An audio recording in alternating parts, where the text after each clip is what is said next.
Chapter 9. Enter into.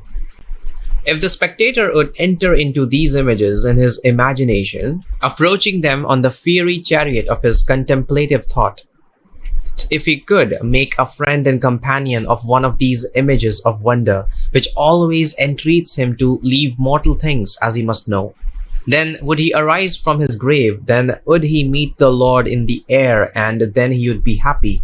Blake. Imagination, it seems, will do nothing that we wish until we enter into the image of the wish fulfilled.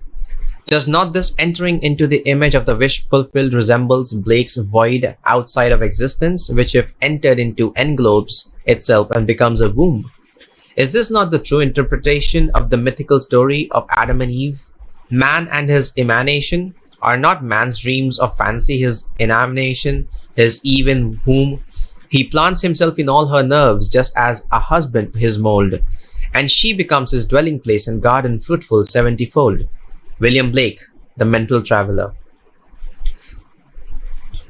The secret of creation is the secret of imagining, first desiring and then assuming the feeling of the wish fulfilled, until the dream of fancy, the void outside existence, is entered and englobes itself and becomes a womb, a dwelling place and garden fruitful 70-fold.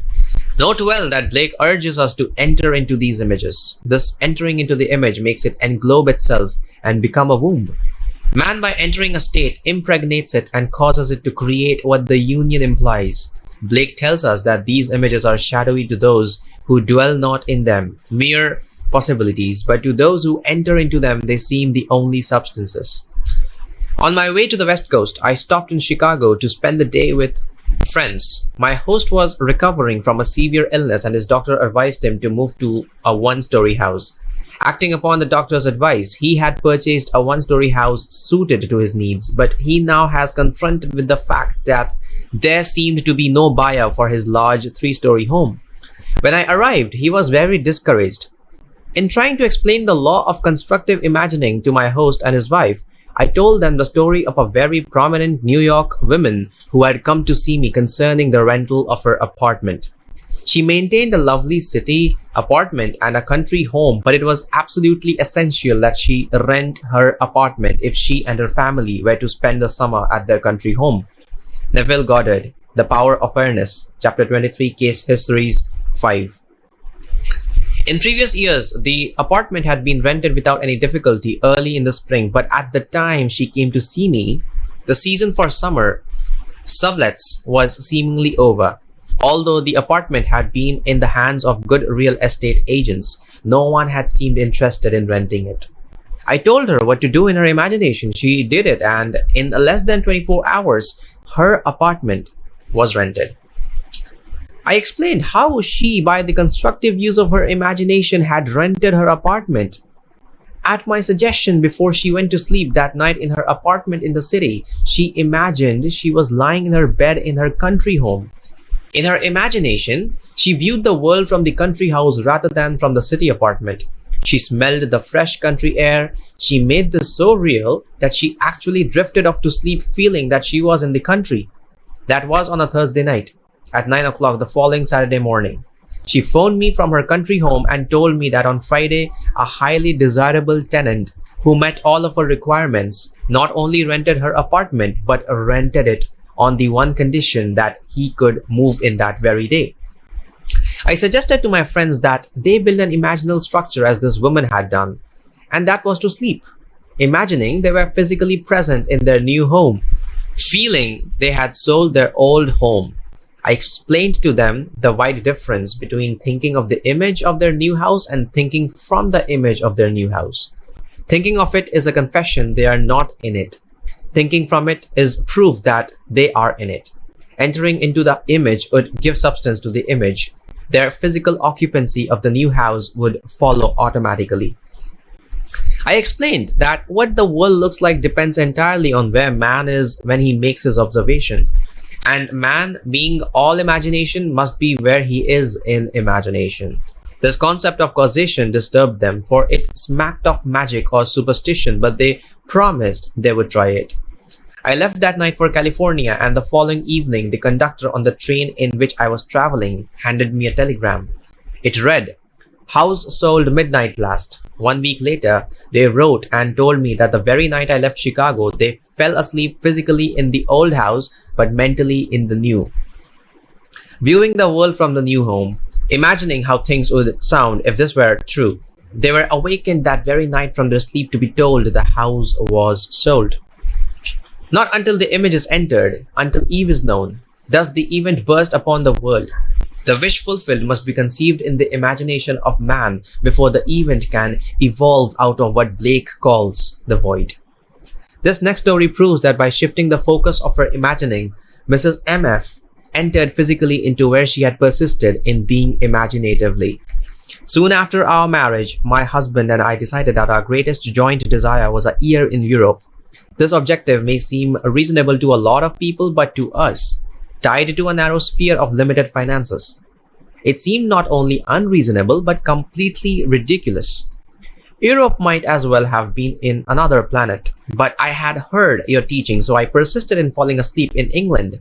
Why England necessarily? I cannot tell, except that I had seen a current motion picture featuring the area around Buckingham Palace and had promptly fallen in love with the scene. All I did in my imagination was to stand quietly outside the great iron gates and feel the cold metal bars gripped tightly in my hands as I viewed the palace. For many, many nights, I felt an intense joy at being there and fell asleep in this happy state. Soon after, my husband met a stranger at a party who within 1 month was instrumental in securing a teaching fellowship for him at a great university. Imagine my excitement when I heard the university was in England, tied to a narrow sphere. Within another month, we were crossing the Atlantic. Our supposedly insurmountable difficulties melted as though they never existed. We had our year in Europe, one of the happiest years of my life. MF.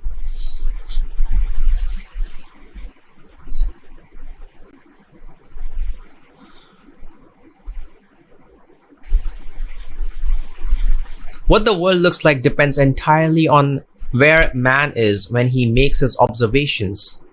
And man, being all imagination, must be where he is in imagination. The stone which the builders rejected has become the chief cornerstone, from Psalms chapter 118 verse 22. That stone is imagining. I acquaint you with the secret and leave you to act or react. This is the famous stone that turneth all to gold, for that which God doth touch and own cannot for less be told.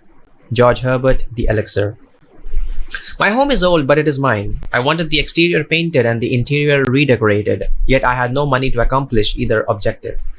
You told us to live as though our desire is already a reality, and this I began to do, imagining my old house with a brand new coat of paint, new furnishings, new decoration, and all the trimmings.